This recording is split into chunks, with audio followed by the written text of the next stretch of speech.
35 down the sidelines to the 40, makes a move to the 45, the 50, he's to the 40, he could go, he's at the 25, the 20, they dive at him, they miss him, he's in the end zone, touchdown!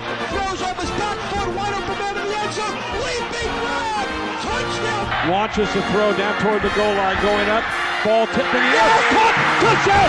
Reverses his field, got a block from Pittman, going deep, got a man in the end zone, touchdown! It's a man's game tonight now, you know that. Everybody watching tonight.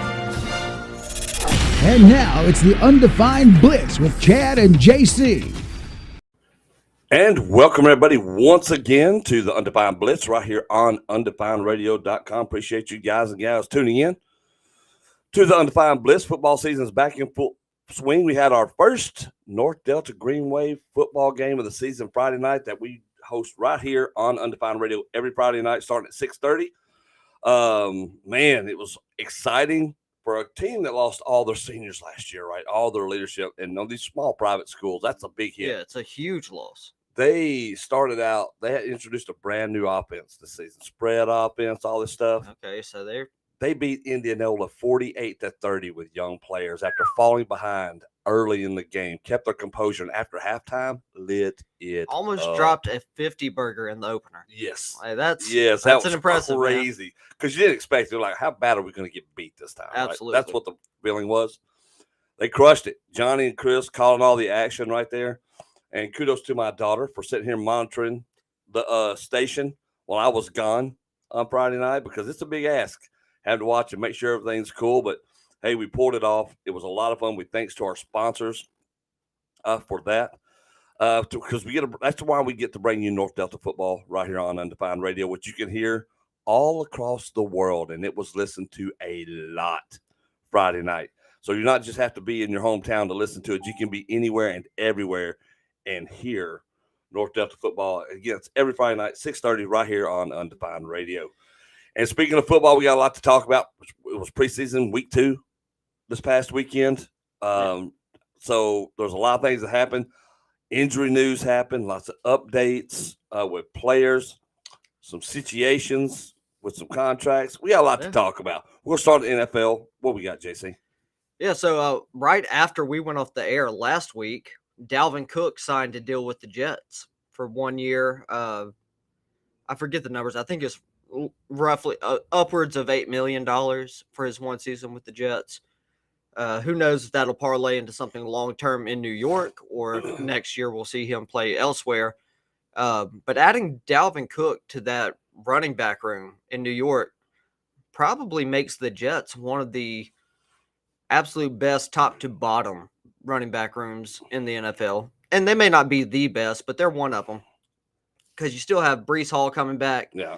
Looked like he was going to be Rookie of the Year on offense last year before he got hurt and missed the rest of the season. Of course, Offensive Rookie of the Year went to his teammate, Garrett Wilson, while their other teammate, Sauce Gardner, won Defensive Rookie of the Year.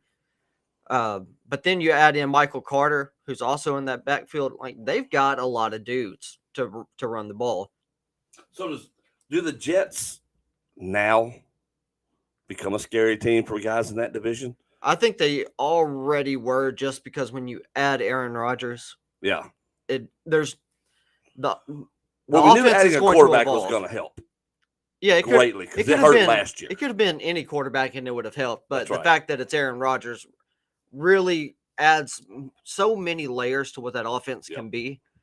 So the fact that they got him, I think, maybe not necessarily made the Jets a Super Bowl favorite, but it almost assures them a playoff spot, it feels like. Yeah. I say that. I mean, they still got to deal with Buffalo in that division, but yes, they do. I think the Jets, the way they're set up right now, they're better than New England for sure. Probably better than Miami. Yeah. It's not even a guaranteed thing. But man, they look pretty strong, though.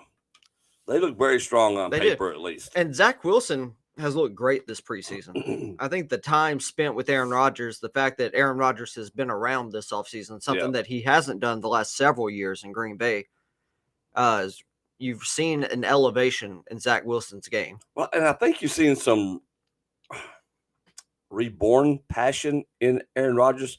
And I think it comes from more of saying, you know what, y'all keep talking this noise. I can still go out here and go, just let me prove it. Right. And it's a new place. I'm going to get my teammates to understand New teammates, like, you've got to get on the same page with everybody, and he is not running away from the work. No, I love Aaron Rodgers. Now, he's just a favorite of mine. Of course, Rodgers hasn't taken a snap this preseason yet, but I think he's going to debut this weekend against the Giants. And who knows, he might only play a series or 2 series, but still, it'll be fun to see. We'll get our first taste of what that'll look like, especially if Garrett Wilson's out there, because all the practice footage I see of Aaron Rodgers and Garrett Wilson is wildly impressive. Like, they got on the same page quick. Oh, yeah. Well, you got somebody like Rodgers. He knows how to play the position. If Garrett Wilson gets on the same page as him as far as route running and knowing where Rodgers is going to put the ball, that's trouble. No, absolutely. That whole division, it ought to be. They're going to be on high alert. You had Dalvin Cook, that beast back there, to what you said, was an already stacked running back room. This Jets team becomes already playoff contenders, at the very least. Yeah. Jets make the playoffs. Can they block? That's going to be the key. Can they block? Can they tackle? They've got good players at all 3 levels on defense. Yes. Of course, Quinnen Williams plugging up the middle. He just got the contract, so he's good. He's going to be happy. He's going to be solid. I mean, C.J. Mosley isn't what he used to be, but he's still a fine player, especially for an older linebacker. Yeah. Brings a lot of veteran leadership. And then, of course, we saw what Sauce Gardner was as a rookie last year in that secondary. Oh, yeah.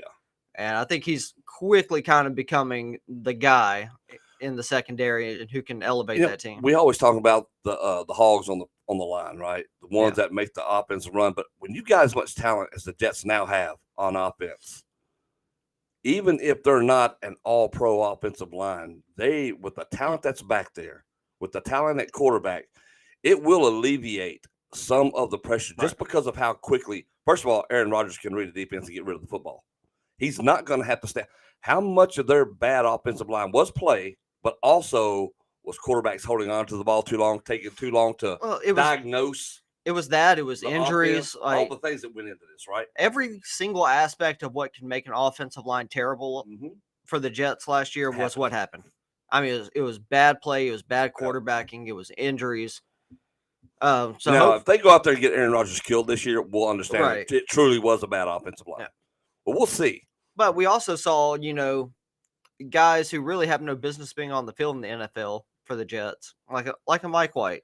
He's not a starting NFL quarterback. No. But he had to play by necessity and went out there and balled at times. Exactly. So, I mean, at what point can we really put our finger on what the problem was for the Jets last year?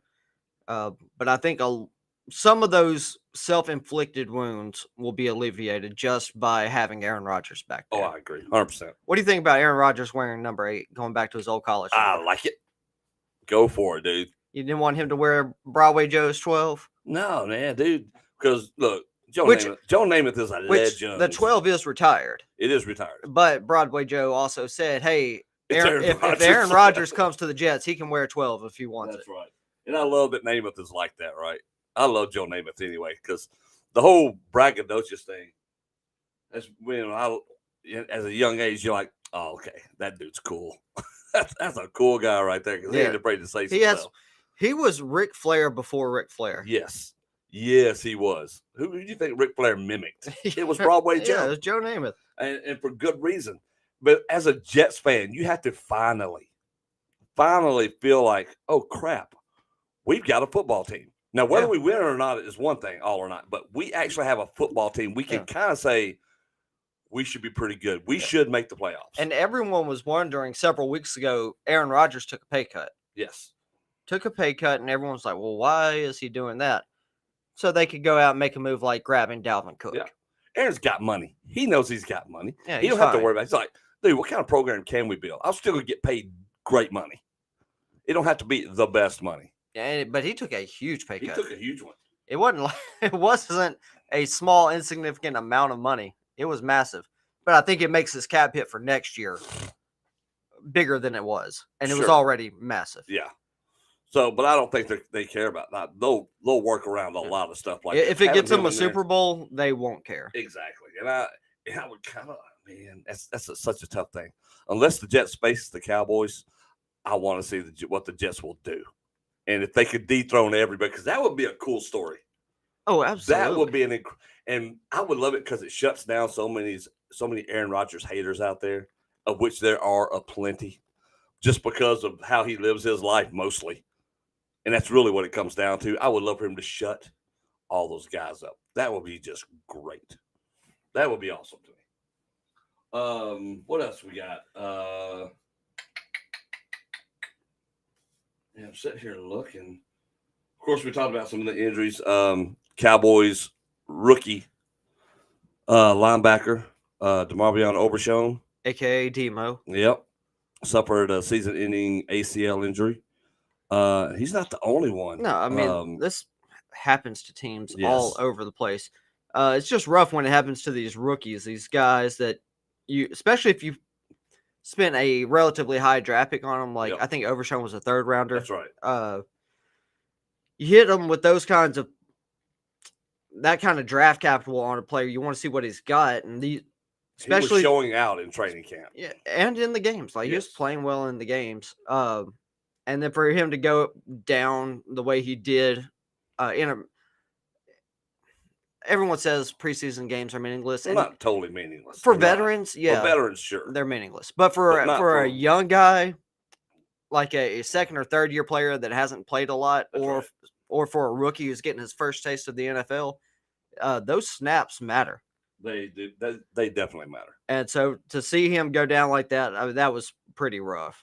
Yeah, I hated it, and like I said, he's not the only one. There's been several injuries that have happened out here. Good news is for Rams fans, Cooper Kupp is coming back to the lineup. Okay, so that's a good thing. Speaking of the Rams, I've been really impressed with Stetson Bennett.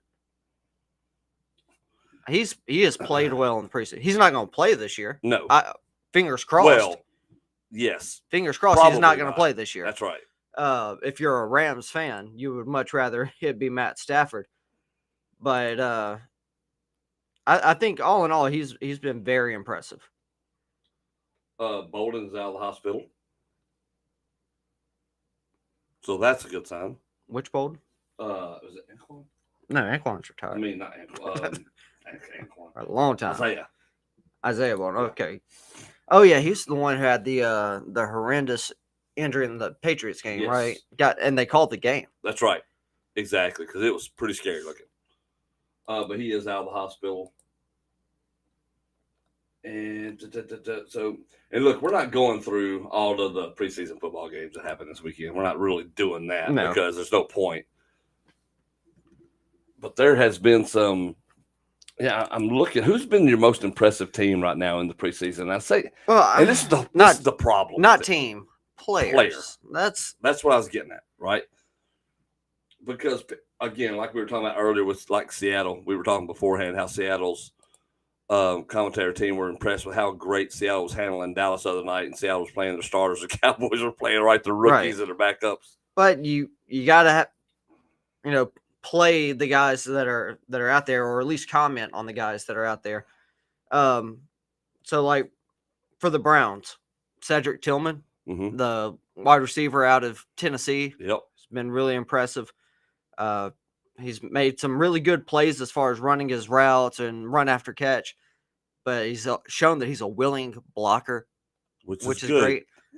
He actually blocked Nolan Smith the other night, locked him down pretty well.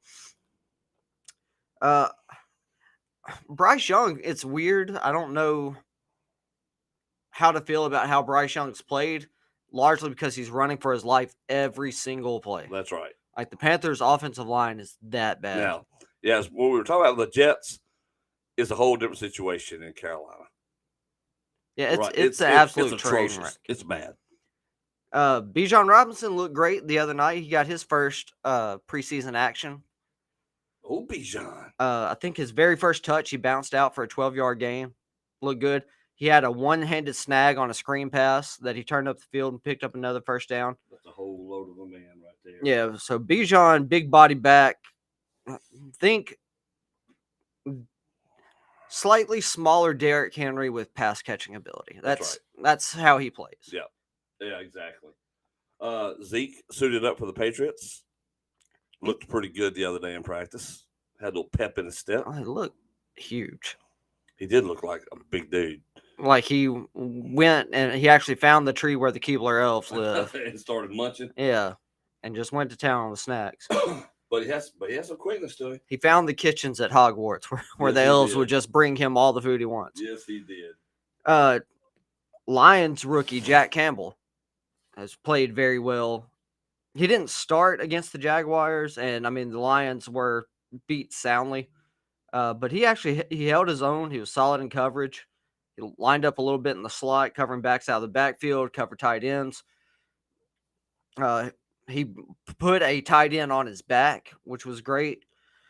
However, he did get blown by Tank Bigsby on the outside, which, he allowed a big game on a cutback. Ultimately, that game got negated by a penalty on offense, but and then a few plays after that, he missed an arm tackle. But all in all, it's been a solid early showing for Jack Campbell. Hey, there you go. C.J. Stroud looked better against Miami than he did in his first outing, although the Houston Texans' inability in the red zone has been awful, especially considering that Houston took over with the ball for their very first possession of the game at the Miami Dolphins 6-yard line. Yeah. Because Tua threw a pick on the very first play. That's right. So it was a little deflating to see that. He had some routes where he just didn't know where his receiver was supposed to be. Yep. And that happened on that first drive on fourth down. They went for it on fourth down. He throws a pass to Dalton Schultz, who did beat his guy, but C.J. Stroud put the ball halfway in the back of the end zone, and Dalton Schultz was at the 3-yard line. Yeah. And so Dalton Schultz came over and had a little come to Jesus meeting dude, with C.J. You got to put it where I can catch it. Hey, man, this is the route in this situation. This is where you got to put the ball at this level. Yep. Taylor says, I think Mississippi State will be a lot better than people think this year. And Northwest Community College should be good also. Deuce Vaughn looking good. And Taylor says, NFL. Yeah, we're getting to college football here in just a minute. Yeah. We're about to transition over. But speaking of Mississippi State, I think we talked about this a couple weeks ago, that we think Mississippi State, we know that Ole Miss is ranked as a preseason in the preseason poll, but we both actually feel like Mississippi State's a better squad than Ole Miss this year. Definitely. And as an alumni, that does hurt my feelings to say, but I think that's the truth. The is the truth, man. Yeah, and that's kind of what we're trying to bring you guys, right? Look, I might be a Dallas homer and a Texas homer and love Ole Miss, but the truth is just what it is. Roschon Johnson has looked great for the Bears. Good on Roschon. Had a really solid game against the Colts. I think he had 32 yards on 7 carries, so it's good for 4.6. Caught a screen pass for 11 yards. He's just got that sudden burst, and because he came to Texas as a quarterback, they did line him up as that wildcat quarterback. So you figure when you see a running back in that position that he's going to run the ball, but you have to at least understand that the threat is there for that ball to be thrown by Roschon. I'm trying to think of some other guys that have stood out. Peter Skoronski, we talked about him going into the draft, got drafted by the Titans in the first round. Skoronski has played pretty well. He's doing enough. He's getting enough of those second-level blocks that he sprung Tyjae Spears for a first-quarter touchdown run this past week against the Vikings. So I can only imagine how much Derrick Henry's going to love running behind him. Yeah, for real. So it's going well there.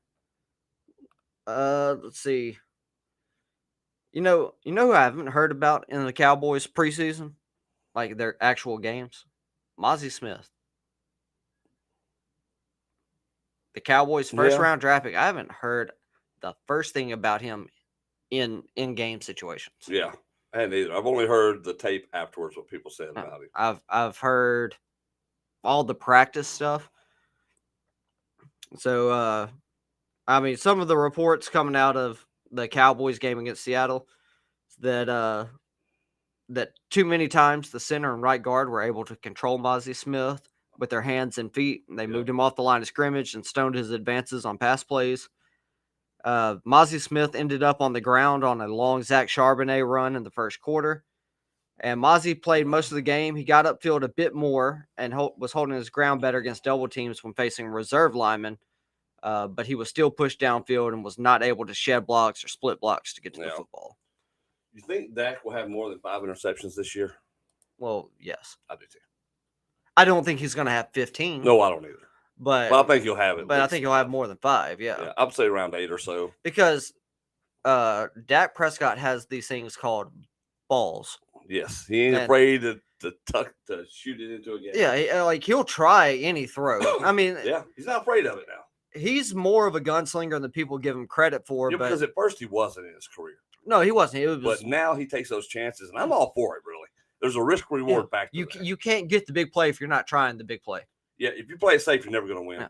I mean, you look at Brett Favre. I mean, largely considered one of the greatest quarterbacks, not the greatest, but one of the greatest. One of the top quarterbacks of all time.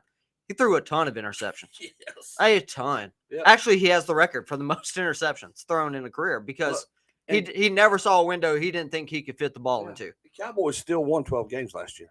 And the year before. Yeah. So if you're winning, okay, but I agree. Now, there are certain situations you hate to throw them in that have been some bad passes. There have been some tip balls last year that were problems, some high throws outright. But yes, his receivers let him down on several of those. I do think that's going to be cleaned up a lot. But the Cowboys still led the NFL last season in red zone efficiency. Yes, they did. I think they were 71%. They were the only team in the 70%. A lot of the interceptions came midfield, right in between the 20s. That's where a lot of stuff. A lot of stuff over the middle. Challenging, yes, a lot of stuff over the middle. Guys getting scared to get hit, dropping the ball getting knocked up in the air. He said, well, in college, he could use his legs. Obviously, they won't allow too much of that in NFL. But the problem is, in NFL, everybody's good. Yeah. Everybody covers ground a lot better. Because y'all fast, big, strong dudes in NFL. And Dak can move. He is mobile. He's a tough dude. Problem is, he doesn't have speed. No, he does not. Like, he's not a fast guy. He's fast for a quarterback, but he's not fast. No. Dak is tough and he's strong. And that bodes well for him. We'll see if he's finally in a spot now that we're going into his third season post that leg injury. Yes. See if he finally really trusts it. Because it felt like he trusted a little bit more last year than he did in 2021. He didn't run it all in 2021. No, he didn't. He ran a little bit more last season. I think we expect to see that pick up this season. Especially now because he should have more opportunity. We're talking about with CeeDee Lamb and Brandon Cooks out there.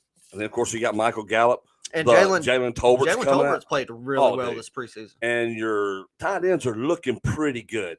You've got to be excited for that. Between Hendershot and what's the other? Ferguson, yeah. So Dak is going to have. And Schoonmaker looks pretty good too. And with that Texas Coast offense they're running now, and it's wide open, he's going to have more lanes and more opportunity to read and run. If the opportunity is there, I'm sure they've told him these designs are, if it opens up, you can tuck and go. Because we've seen guys do that plenty of times. Slower guys than him in that kind of style of offense. I mean, think about Aaron Rodgers and everyone talks about how mobile Aaron Rodgers is as a quarterback. He's not a fast guy either. No, he's not. That's what I mean. He's just able to move in such a weird way that people can't seem to grab him. Exactly. So for whatever reason. Look, I'm excited to see it. Now let's talk some college football because it starts this week. Well, before we do that, I want to give a shout out to one of our sponsors, Toby Town Media. You see it up there in the corner. Mm-hmm. I'm actually wearing the Toby Town Media shirt today. So Toby Town Media wants to reach out to all the real estate agents out here in North Mississippi. They do have some exciting news for you. If you're looking to take your listings to the next level, you need to check out Toby Town Media. I mean, straight up, that's how simple it is. They're experts when it comes to elevating your real estate game. With Toby Town Media, you'll get access to high-quality photography, captivating videos, stunning drone shots, and immersive virtual tours. They'll make your listing shine and attract more buyers. Imagine the impact that professional media can have on your sales. But wait, there is more. As a first-time client, you can try Toby Town Media for free. Just order the Pro Package online with promo code BLITZ at checkout. That's BLITZ at checkout. That's right, it is free. Don't miss out on this exclusive offer. Visit their website at www.tobytownmedia.com. do that, you can go there, you can register, you can book your appointment today. Remember, it's all about standing out in the competitive real estate market. So take that next step and let Tobytown Media supercharge your success. Tobytown Media, elevate your listings. There you go. So we are going to switch over to college football, talk a little of that. Like I said, we've got first week of football is coming up, week 0. Yeah, it's here. This Saturday, baby. Games right. that count. Games that matter. And look, it's not going to be a lot of big name schools playing this weekend, but there's a lot of, but the football's being played for real. That's what matters. And then especially the week after that, it's really on. But we're going to talk about that. We got some college football news coming out, and we're going to start up in Ann Arbor. Got to. And this has been cooking for a little while now. Yep. But the NCAA was kind of dragging their feet, so Michigan decided to get out in front of it. Michigan is self-imposing a 3-game suspension for football coach Jim Harbaugh to begin the 2023 season. And all this stems from alleged violations during the COVID-19 dead period that the university announced today. Yeah. So they're quoted as saying, while the ongoing NCAA matter continues through the NCAA process, today's announcement is our way of addressing mistakes that our department has agreed to in an attempt to further that process. This is according to athletic director, I guess this is Ward Manuel or maybe Warday. I have no idea. He says, we will continue to support Harbaugh, his staff, and our outstanding student athletes. Per the NCAA's guidelines, we cannot comment further until this matter is resolved. Exactly. So Michigan said in an announcement on an interim coach for the 3 games will be made at a later date. Those 3 games that Harbaugh will miss were all home games, and they will be against East Carolina, UNLV, and Bowling Green before he makes his return for Michigan's Big Ten opener Saturday, September 23rd against Rutgers. It's, here's the thing. So people are asking what are the infractions. And I think he bought cheeseburgers or something like that. So here's the quote from NCAA, the vice director, right? Vice president of hearings.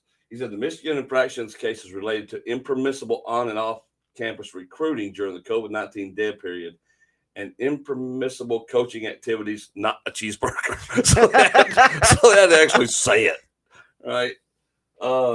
It is not uncommon for the committee to seek clarification on key facts prior to accepting.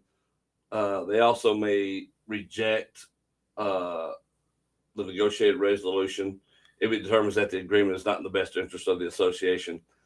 It's such a small thing. But look, it's whatever. It's the NCAA. Yeah. They're going to do what they're going to do. And they don't care who thinks otherwise. They're just going to. Again, this is 3 years ago now. And actually, about 4 years ago now. So, yeah. This is what I don't want to see. If you want to suspend Harbaugh, fine, do it. Especially if you had a hand in doing what they're doing, and that's who you want to suspend Harbaugh. But suspending your current players or making them ineligible for this or that is stupid. I hate the NCAA for that crap because all the people who are there. You need the punishment should go towards the people who committed the offenses. The players didn't do that. If a player does do that, that player should be affected by it. Which is why they're going after Harbaugh. Exactly. So, and if that's the case, then you make sure that the person doing the crime is the one you hold accountable for it, not everybody. Right. Just because. My thing in this situation is, how or what will ultimately the NCAA's decision be? Because, like you said, they can say, "Hey, this 3 games, that ain't going to cut it. We're going to crank it up to 9. That's right. We're going to make it the full season." Yeah, and then we're going to take away some scholarships, by the way. Right. Just because. So, I mean, we've seen way more insignificant infractions or way more significant infractions, rather, that have been punished at a lower rate. Sure. I think this is something that the NFL struggles with. This is something that college football struggles with. There's never really ever any consistency on these punishments. No, there's not at all. Like in baseball, if you do a particular thing, you know what the punishment's going to be. That's right. In basketball, if you do a particular thing, you know what the punishment is going to be. But football as a sport, Yeah, you never know. at all levels, has not figured that out. No, it's just like, you know what I think we'll do today? We'll just do this. We'll just make some random move. Yeah. Today, I feel like smoking a joint is 10 times worse than abuse. Right. We're going to give you a full season and a half to think about smoking it next time. So it's crazy like that, folks. It makes no sense. It is. So moving on from Jim Harbaugh, SEC head man Greg Sankey has come out today and said that college football playoff must be reconsidered amid realignment. Yeah. So, and of course, all this comes really in the face of the Pac-12 becoming the Pac-4. Yep. Now that Oregon and Washington are heading to the Big Ten, Arizona State, Utah, and Colorado are leaving for the Big 12. Mm-hmm. So it leaves Cal, Stanford, Oregon State, and Washington State as the 4 teams remaining. But supposedly there's also a push by some to get Cal and Stanford to the ACC, possibly the Big 12. But Florida State's president said the Seminoles want to leave the ACC if they don't receive a larger portion of the revenue that's being generated in that league. But going back to the Pac-12, all of this could have been avoided. Do you know why this all came about? No. So the Pac-12 had a deal with ESPN.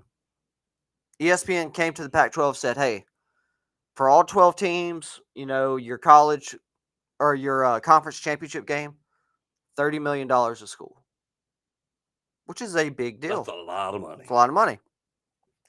So apparently, one of the programs, and I'm not sure which program it was, but one of the programs in the Pac-12 hired, or I guess it was one of the professors on campus. They do some kind of work in business and evaluation of what something is worth. Yeah. So that person told that school's athletic director, hey, the deal is, by my math, we are worth $50 million, not 30. So they want a bigger chunk. And so that school went and told the Pac-12 commissioner, told him, hey, look, we're actually valued at $50 million. Like, why can't we get $50 million per school? So Pac-12 commissioner goes back to ESPN and says, no, we need 50. They've been offered 30 per school. ESPN's like, wait, what? Yeah. ESPN was like, 50? Okay, well, you have a great day. That's and right. They left. And buy Pac-12. And so now I think the Pac-12 took a little less money than the $30 million they were originally offered. I don't even know who they signed their deal with. So now all the schools are leaving.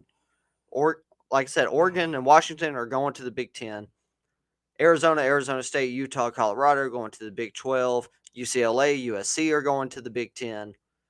And so we'll see how this thing is going. Especially lose their job. Oh, in mass because of that stupidity. Well, I mean, everyone who has a hand in running the Pac-12 is. They should. The Pac-12 as a conference has been around for 108 years. Yeah. And it's about to die. Well, again, piss poor management. That's what this is. I think the only thing that could save the Pac-12 as a conference is a merger with the Mountain West. Maybe. If they merge with the Mountain West, all the Mountain West schools become Pac conference schools. Yep. That's about the only way you can do it. But then you're Pac-12 in name only. Right. And certainly not in quality. No, absolutely and not in history. I mean, it's just everything is gone because you sit here and we're just armchair quarterbacking. That's what this show is. However, it doesn't take a genius to know when a company offers you $30 million per school and then some school comes out and says, well, we're valued at $50 million. Say, well, look, here's what we need to do. I'm not going to go back here and tell ESPN I need $50 million per school because I know one school may be valued at $50 million. Absolutely. This one down here may even be only valued at 20 or 10 or 5 or in some cases, not much at all. So you can't go back to an ESPN and go, we need $50 million per school. So look, this is kind of what we need to do here. Absolutely. We've evaluated exactly what's here. We're going to go back to our guys. We're going to do evaluation on these schools. Let's do that. Then you run those numbers by ESPN, and the schools themselves say, look, this is what our deal is. As the evaluation of your school goes, this is how these numbers are falling. The high-end schools are generating the most money. They get a bigger piece of the pie. That's just how this works. It's never going to work that way. No, it's not. But this is how you have to do things when you're approaching a big company who's offering you a lot of money. And then you got to go back to your school and say, well, this is what our counter kind of is. Where do you guys think if we're doing it this way? Because I guarantee you the number's still not going to be that far off. They're going to be pretty close at that point. Right. And then you have to work it out within the rest of the members of your conference and say, this is what we're doing. So have you seen the outrage from sports players or these athletes at these Pac-12 schools that are joining the Big Ten? No. So they are not happy. I'm talking about non-football athletes. Yeah. The football players don't care because they as a department, because they're the biggest revenue generator in the university. That's right.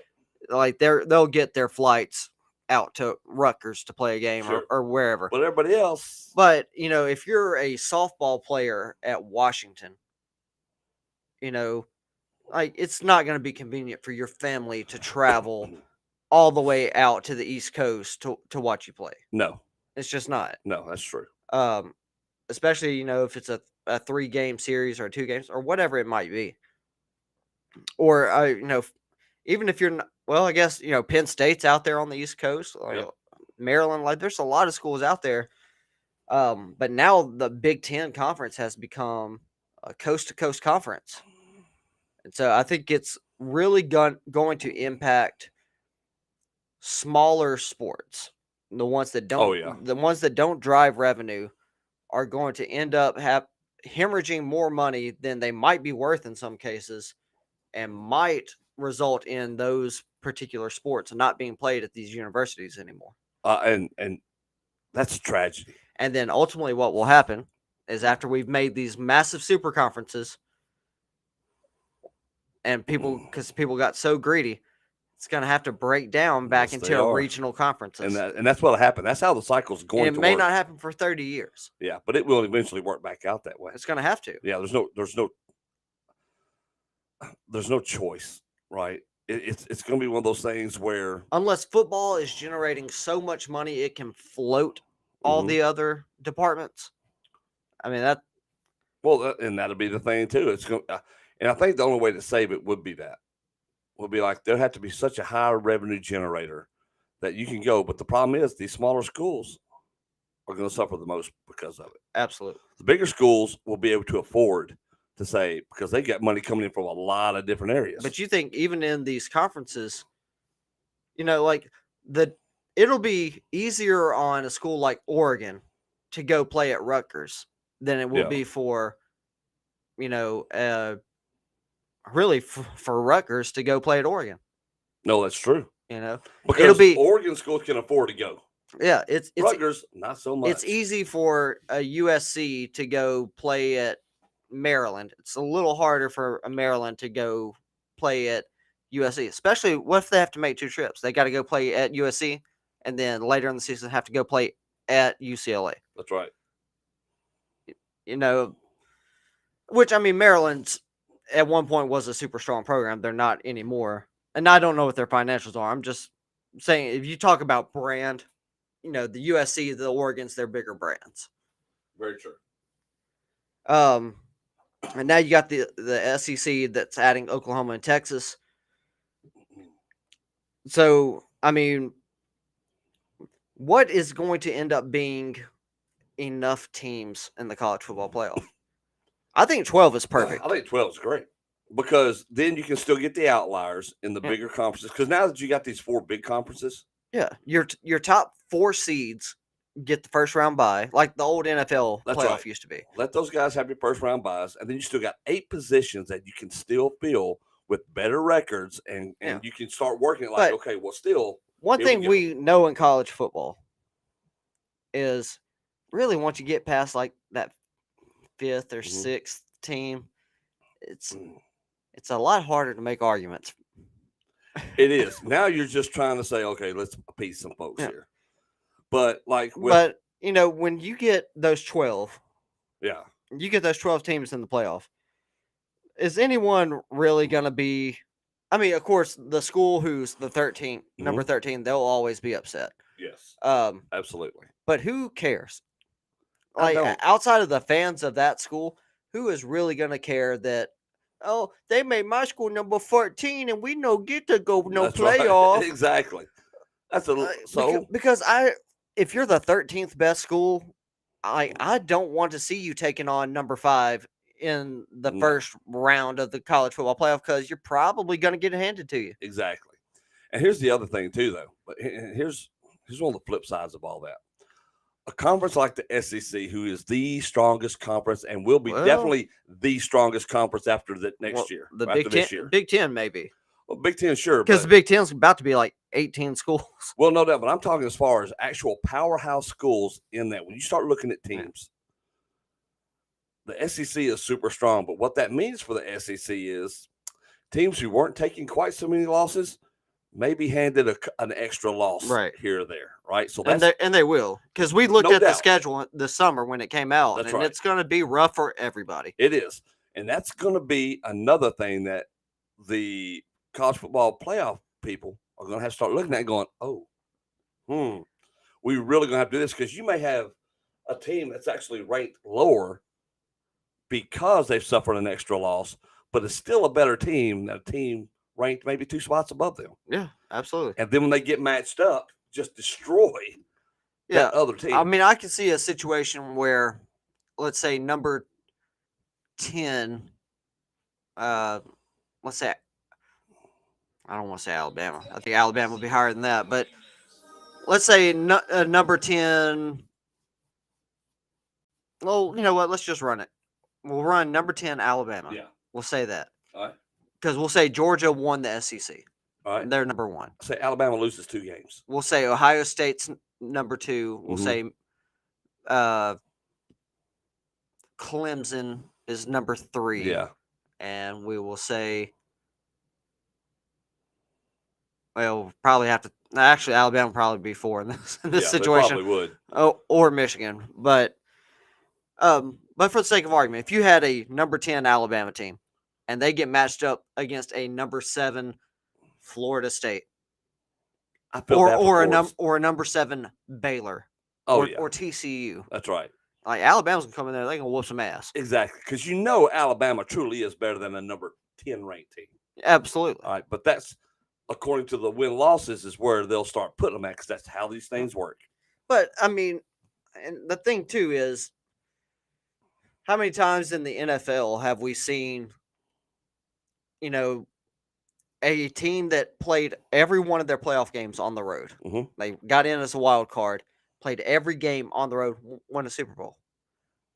It's happened. Yeah, it's happened. The Giants back in 2007 when they beat the undefeated Patriots. Yep. They played on the road the entire playoffs. Well, they beat Dallas. They beat San Francisco. And they beat someone before Dallas. Yeah. Was it Philly? No. They beat Detroit in the wild card. Yep, and then they beat Dallas the next week. Then Green Bay. That's right. Yep, and then beat the undefeated Patriots in the Super Bowl. Exactly. All on the road. The Steelers, Jerome Bettis' final year when they beat the Seahawks in the Super Bowl. Yep. They played on the road every single game as a wild card team. That's right. With a very young, inexperienced, and not very good Ben Roethlisberger at quarterback. Exactly. So it can happen. It can be done. And you want to talk about things that will make college football exciting? If you have a number 10, 11, 12, honestly, if you have any team from about 7 back, any one of those teams goes on a run and wins the national title game, that's the same reason people don't want the college playoff to be bigger in football is the exact same reason they love it in basketball. That's and right. It's weird. It's a weird hypocrisy. Granted, in basketball, there's like 300 Division I programs. That's right. There's not that many football programs. Yeah. But if that stuff starts to happen, then there's more excitement. There's more eyes on the product. Now these TV contracts become worth even more. Well, they do. And then they're saying, okay, well, wait a minute. Now these top teams may not actually be the best, even though for the most part they are. But with these new super conferences, it takes a lot of that and puts it in a whole new light now. Because now you're seeing, like with the SEC, at least this year, when they're or next year when they're doing away with their divisions, right? Yeah. It's like best team wins. I mean, look at the national title game last year. 65-7. Yeah. Which is sad. Like, It's embarrassing. and that's the national championship. But the thing is, you expand this playoff field, it's more likely to happen that way. Yeah. Oh, yeah, no doubt. Because the disparity in college football talent is not near the same as the tightness of the talent in the NFL. Well, exactly. Exactly. Because you have and we say this all the time, there are so many, all the guys in the NFL are good. They're all good. They're your top college stars. They may not be the best players in the NFL. That's right. But you got to be damn good to get to the NFL. You have to. And stick around. That's right. There's no way you're not. And a mediocre college player never makes it to the NFL. It's not what happens. That's not how that works. Absolutely not. So there's a huge talent disparity there. So Illinois, they have named former Ole Miss transfer Luke Altmaier as their top quarterback to start the year. So shout out to Luke. Trying to think here. What's this kid's name? This Beck kid at Georgia. Carson Beck, I want to say. Yeah, Carson Beck. He will be taking the reins as the new starting quarterback for the Georgia Bulldogs. Kirby Smart named Beck the starter on Saturday. The announcement was not a surprise, though. Beck was the top backup for Stetson Bennett last season, and he ended spring practice atop Georgia's depth chart. Kirby Smart said he's simply done the best job. Beck is a junior. He threw for 310 yards and 4 touchdowns. So last year, they communicated earlier in the week to the other quarterbacks, that Beck was going to get the nod. They've been operating that way. The other guys have done a tremendous job competing, and they're going to continue to do that. So Beck entered preseason practice as the top favorites in competition with Brock Vandegrift and Gunnar Stockton. These Georgia quarterbacks have a hell of a name every time. When Stetson Bennett first got on the scene, he was Stetson Bennett the fourth, and you're like, oh, that's a crazy name. Yeah, it is. And then you get a Carson Beck, Brock Vandegrift, Gunnar Stockton. It's things that only sports really kind of brings out are just wild names and athletes. Exactly. We got a few minutes here. I want to run down something for you. All right, so these are I saw these predictions on here, and I want to kind of throw it out to you. We'll start with the ACC. It's predicted that Clemson's going to win the division 11-1. Florida State to back them up at 10-2. What do you think? I mean, it's Clemson, so it tracks. I think Florida State's going to pull it off, personally. But Clemson is the safe bet. Yes. All right, Big Ten. They've got Michigan winning the Big Ten, beating Ohio State again. Well, I mean, they did it last year. I just don't know how long that success can be sustained just because we haven't seen it in 20 years. Exactly. Big 12, they've got Texas winning the Big 12. Yeah, I think that's the most likely outcome. With Texas Tech following them up at 9-3. Yeah, people are real high on Texas Tech this year. Oh, yeah. They certainly are. Massively high on Texas Tech. Pac-12. And then last year, as we know, the Pac-12. Yep.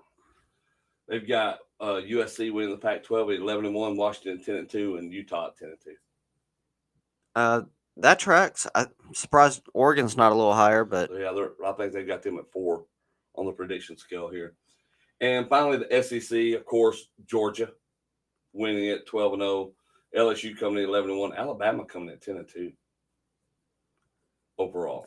All right, so people are real high on LSU. So that really makes that week 1 matchup between LSU and Florida State that much more interesting. It does. That's a big game. That's a massive game. It really is a massive game. I mean, that's college football playoff implications in week 1. Good to see you and Lone Wolf today, bro. Yeah, absolutely, Kevin. That's going to be big. We're going to look at real quick. We'll look at some of the week 0 games. All right. Let me go over here and pull it up. I'm going to toggle off this top 25 option here because there's only 2 top 25 teams playing in week 0, but we've got more games than that. That's right. So just sitting here looking at it, because on Saturday we'll have Navy and Notre Dame in Dublin. That's right. They'll be in Dublin. We also have Notre Dame's a 20.5-point favorite. Exactly. USC's playing San Jose State out in LA. Yeah, USC is a 31-point favorite as it stands right now. And so you've got but you've got Florida International going to Louisiana Tech. Yes. Louisiana Tech's an 11-point favorite there. Hawaii coming to Nashville to take on Vanderbilt. Vanderbilt 17-point favorite over the Rainbow Warriors. Ohio, the Bobcats are taking on San Diego State Aztecs. San Diego State 2.5-point favorite there, which may end up being the most competitive game of the weekend. UMass going on the road to Las Cruces, New Mexico to take on New Mexico State. New Mexico State favored by 7.5. And UTEP and Jacksonville State will be playing each other in Jacksonville, Alabama. The line in that game is even. There you go. True toss-up. Next Thursday is beginning of week 1. So what we will do, and not this Thursday, but next Thursday. So next Monday, we're going to start running down some college football stuff. I've got an idea for the show, what I want to do, because I'm in these new pick'ems, weekly pick'ems for this stuff. We might just run through there and pick our games. We can go through the deal and pick the games. Put it up on the screen and pick it and see how it goes, and see how we land up. We'll do top 25. Okay. As they are each week, and whatever the games they give us on those, what we'll do on the pick'em, and we'll run it that way. We will run it that way, and of course, we are bringing back our awards. Will start next week. The Big Kahuna and the Drizzler. That's right. So be ready for those. We will start having stuff to do there and talk about next week. So we're going to start bringing it back next week. Football season is here, folks. Yeah, I want to say, I think starting next Thursday, we get 5 straight days of college football. There's games Thursday, Friday, Saturday, Sunday, and Monday. That's right. Because the NFL has the week off that week. They do. Going into Labor Day. So, yeah. And then lots of football from here on out. And, of course, the LSU-Florida State matchup is the big one of week 1. I mean, it's number 5 LSU, number 8 Florida State. They're playing down in Orlando at Camping World Stadium. That Memorial or Labor Day game is Clemson at Duke in Durham, North Carolina. Trying to look for some other big matchups. Number 21, North Carolina, playing South Carolina at Bank of America Stadium, home of the Carolina Panthers. South Carolina is not ranked in the top 25 currently, but by the time the season ends, they have a chance.